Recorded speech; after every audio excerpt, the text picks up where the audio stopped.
বন্ধুরা, রুহির লাইফস্টাইলে আপনাদের সবাইকে স্বাগতম। আজকে আমি বানাবো ইলিশ মাছ কচু দিয়ে ভাপা। আপনারা সবসময় খেয়েছেন যে ইলিশ মাছ সর্ষে দিয়ে, শুধু ইলিশ মাছ সর্ষে দিয়ে ভাপা খেয়েছেন। আমি আজকে কচু ইলিশ সর্ষে ভাপা বানাবো। তার জন্য আমি এখানে নিয়েছি ইলিশ মাছ, আর আমি কচুগুলোকে নুন দিয়ে ভালো করে পরিষ্কার করে ধুয়ে ভেজে রেখে দিয়েছি নুন হলুদ মাখিয়ে। আর এখানে লাগছে লবণ, কাঁচা লঙ্কা চেরা আর হলুদ। আর এখানে হচ্ছে আমি কালো সর্ষে নিয়েছি, সাদা সর্ষে নিয়েছি, কাঁচা লঙ্কা নিয়েছি, রসুন নিয়েছি আর পেঁয়াজ নিয়েছি। এগুলো আমি মিক্সিতে পেস্ট করব। এমনি যাদের ধরুন সর্ষে খেলে গ্যাস হয়, তারা এই পেস্ট করে, সর্ষে খেলে গ্যাস হয় তারা কি করবেন বলুন তো, মিক্সি এটাতে পেস্ট করবেন। পেস্ট করে আপনি ছাঁকনি দিয়ে ছেঁকে নেবেন, ছেঁকে জলটা দিয়ে নিতে পারেন। আমি কিন্তু কি বলে পুরোটাই দেব। ঠিক আছে, আমি মিক্সিতে পেস্ট করছি, পেস্ট করে আমি আবার আসছি। আমার পেস্ট করা হয়ে গেছে, এই যে পেস্ট করা হয়ে গেছে। এবার আমি দেব হচ্ছে, প্রথমেই দেব হচ্ছে আমি পেস্টটা, সর্ষে, পেঁয়াজ, রসুন, কাঁচা লঙ্কা পেস্টটা আমি দিয়ে দেবো প্রথমে। এর মধ্যে দেব আমি হচ্ছে কাঁচা লঙ্কাগুলো দিয়ে দেব, তারপর দেব লবণ, তারপর দেব আমি হলুদ। এবার এটাকে আমি একটু মাখবো।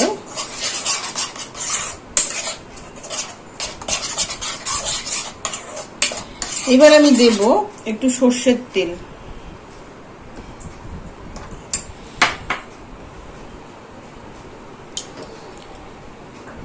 সর্ষের তেল দিচ্ছি, এখানে আমি 3 চামচ সর্ষের তেল দিলাম। আমি আবারও মাখবো। তারপর আমি দেব কচুগুলোকে, কচুগুলো একটু মেখে নেব।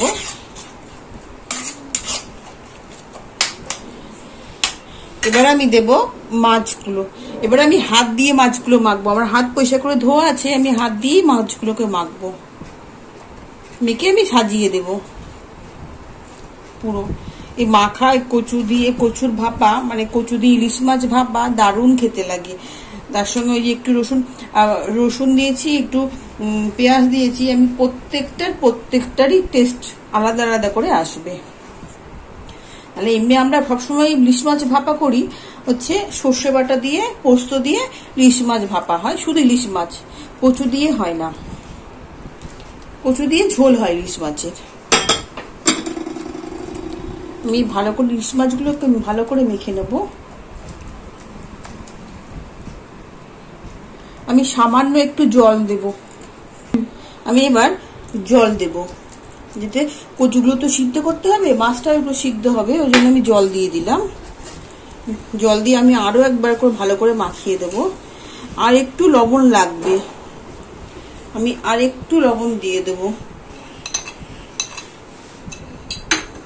হলুদ আর লাগবে না, লবণ লাগবে, দিয়ে দিয়েছি। এবার আমি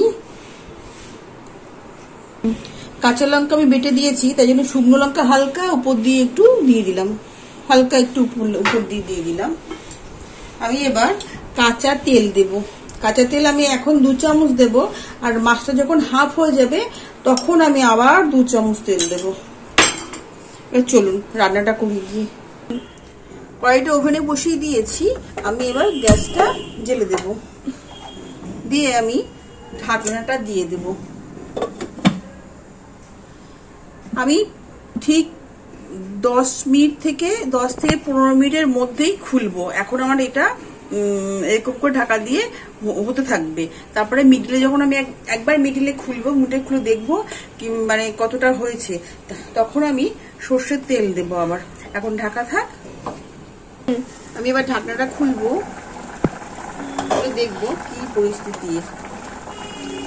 আমি যেহেতু জলটা একটু বেশি দিয়েছিলাম, আর এই যে মাছের লবণ দিয়েছিলাম বলে মাছের জলটা বেরিয়েছে, তাই জন্য একটু জল জল আছে। কিন্তু আমি দেখবো কচুগুলো সিদ্ধ হয়েছে কিনা। কচুগুলো দারুণ, এই যে কচুগুলো দেখুন দারুণ সিদ্ধ হয়ে গেছে। দারুণ সিদ্ধ হয়ে গেছে। আমি তো লবণ সব এখানে সবকিছু দিয়ে মেখে রেখে দিয়েছিলাম, যেহেতু হাফের বেশি হয়ে গেছে তখন আমি এরপর একটু আবার কাঁচা সর্ষের তেল দিয়ে দেবো। ভাপাতে সবসময় মিডিলে যদি একবার কাঁচা সর্ষের তেল দেওয়া হয় না, তাহলে কাঁচা তেলের গন্ধটা স্মেলটাও আসে না, প্লাস হচ্ছে খেতে দারুণ লাগে। যেহেতু আমাদের বাড়িতে কাঁচা তেলের গন্ধটা খুব একটা পছন্দ করে না, ওই জন্য আমি মিডিলে দিলাম।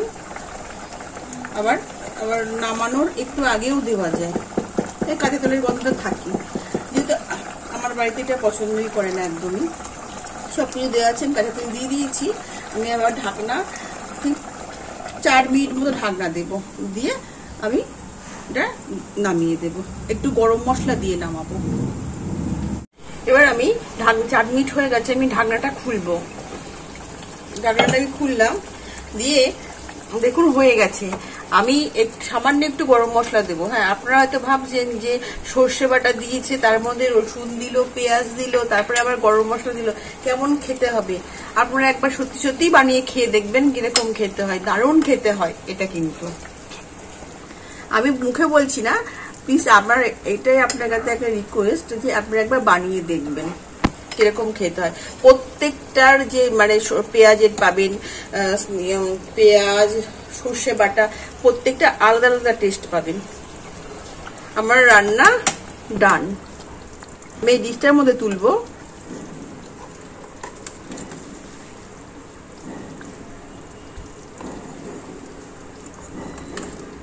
দেখুন মাছগুলো, দেখুন কচুগুলো, দেখুন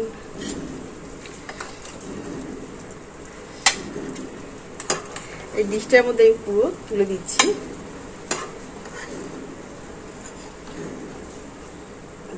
মাছগুলো দেখুন, ইলিশ মাছের ভাপা তৈরি হয়ে গেছে। এই রান্নাটা যদি আপনাদের ভালো লেগে থাকে তাহলে লাইক, শেয়ার এন্ড সাবস্ক্রাইব করে দেবেন প্লিজ।